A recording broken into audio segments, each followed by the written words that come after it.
When the now famous interview came out of discussing Dragon Quest, it confirmed what many already knew to be true, that Western elites, localizers, whatever, were trying to impose their politically correct ideology onto Japanese media. And despite the gaslighting from those in favor of this, it vindicated fans' outspoken feedback that activists were corrupt in their favorite games, anime, etc. And though it's widely known now that this is a point of contention with fans, still games even outside of Japan like Where Wind Meets are being plagued with this insertion of eradicating the idea of gender with body type 1 and type 2, while the Japanese and Chinese versions still have male and female as options. And when you try to point this obvious injection of localizers' ideological preference, they get mad at you for noticing, as stated here. If you care so much about type 1 and 2, then you are the problem. There is still a very big difference between the two, and if you can't tell which one is male and female, that's on you. Fake ass gamers need to grow up and realize that it's not that big of a deal.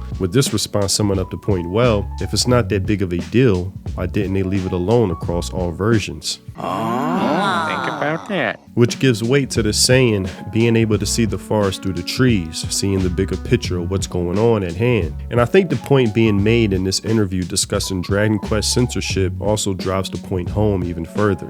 Rules vary from country to country. When trying to sell widely, there's this issue of having to comply with the strictest regulations. Under the name of compliance, it's like an absolute god, an evil disguised as good. And I agree, people painting themselves as benevolent but really are in disguise tyrants, power tripping at any sense of authority they're given, trying to rid the world from any offense. And how we got to male and female being offensive is almost unbelievable, but I digress. But being the experienced creators they are within the industry, they share common sense, which is now considered words of wisdom. There's no such thing as content that doesn't make everyone uncomfortable. In Dragon Quest, you used to be able to choose between a male and female main character, but now you can't choose between a man and woman anymore. We have to label them as type 1 and type 2. I really wonder who's even complaining about this. And the answer is activist-minded people, where to them, any form of entertainment must be used as a tool only, not something where fun or enjoyment is to be had. Which is why when I'm hearing about these mass layoffs, especially at Square Enix,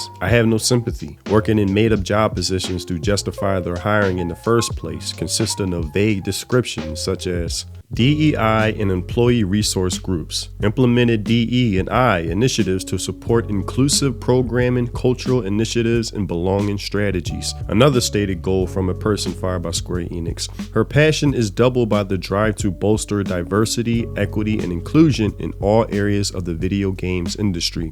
Her goal being to play even a small part in making the industry accepting and welcoming to all. A marketing manager at Square Enix also being laid off, who worked directly on the Dragon Quest remake with her stated goal. Being a person of color and a woman in the industry, I feel it's important to represent my heritage and make my voice heard. I could keep going on with this list of apparently useless job titles filled with skillless workers who fail to bring proper value within the industry, but I think you get the point. Well, there is one more firing to highlight that sums this all up, who seemed to be affected by this as well. A localizer project manager was fired, and his purpose was, as stated, to create a quality game that overseas users will not recognize as a Japanese game. What kind of shit is that? Taking into account overseas cultures and trends, and in some cases, we even consult with the development team to change the character appearances and game content. To make Japanese entertainment unrecognizable from Japan should have been a disqualifier from day one. Why do you think people are so interested in Japanese games to begin with? Duh. Dumbass. That shouldn't even require credentials to know, but should be common sense. And it reveals the level of incompetence that was involved with this industry. And the woman I mentioned earlier, stating she was a woman of color and wanted to represent her heritage, having her voice heard, that's all just coded activist language. What the hell does that have to do with Dragon Quest? You're already working with a cultural property from a different region of the world. People buy that because they're interested in immersing themselves in that.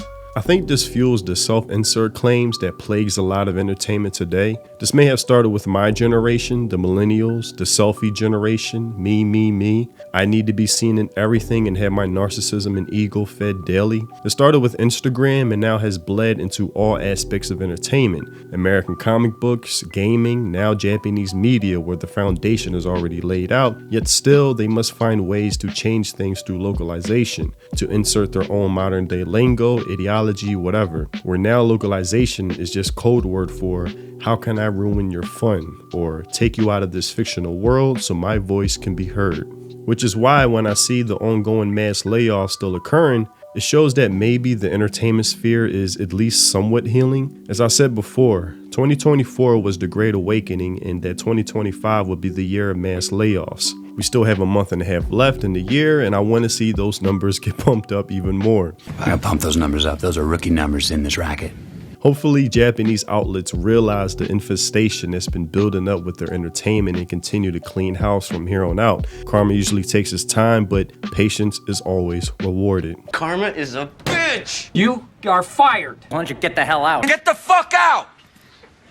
But that's all I had for this video. Tell me what you think in the comment section below. Though this is a step in the right direction, there are still reasons to be vigilant. The infamous localizer Katrina, who's known for proudly butchering Japanese art. Not only that, but when you're subtitling, everybody can hear what they're saying. And you have a lot of people, especially young people like millennials and Gen Z, who got really into Japanese through anime.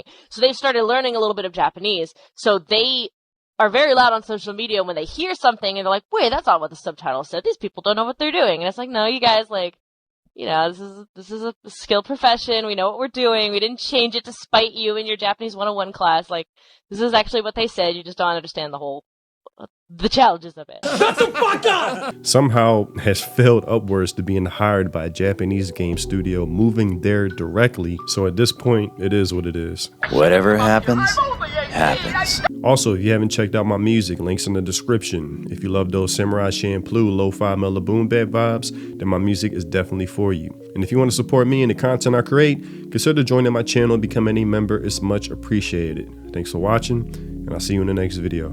Free think. Peace.